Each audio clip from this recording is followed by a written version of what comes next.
నమస్తే సార్. రండి కూర్చోండి. సార్ యాక్సిడెంట్ కేసు వాదిస్తారా? యాక్సిడెంట్ కేసు కర్మ ఏ కేసు అని వాదిస్తా.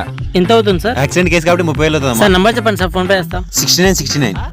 సార్ వచ్చింది చూడండి సార్. ముందు యాక్సిడెంట్ ఎలా జరిగిందో చెప్పమా. సార్ మా వాడు బండిలో పోతే యాక్సిడెంట్ చేసింది సార్. ఓహో అవునా. ఇప్పుడు నువ్వు బండిలో వెళ్తా ఉంటే నీ ఎదురుగా ఎవరు వచ్చారు? నేను చక్కగానే పోతాను, అందరు నాకు ఎదురు వస్తా అన్నారు. అంటే రాంగ్ రూట్ లో వెళ్తున్నావా? ఎస్ సార్ కాస్త లీగల్ గా చూస్తా. Very good very good. నువ్వు బండి తోలేటప్పుడు ఏమైనా తాగేసి బండి నడుపుతున్నావా? చిచ్చి నాకు మందు అలవాట్లేదు. ఓకే. గాంజా కూడా నడుపుతాను అంతే.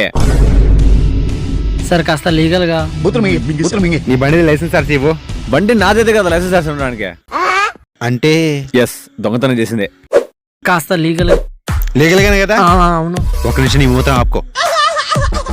హలో ఇద్దో ఇద్దరు లీగల్ తీసుకొని జైల్లో వేసామా? 10,000 రాకూడదు. సార్ మీరేంటి సార్ మా దగ్గర డబ్బులు తీసుకో మాకే ఆపోజిట్ మాట్లాడతాను. రే నేను డబ్బు కోసం దిగజారుతా, మరీ ఇంత నీచంగా దిగజారును. సార్ తీసుకెళ్ళండి సార్. ఆడికి అలాగే అవ్వాలేరా. Please subscribe and follow.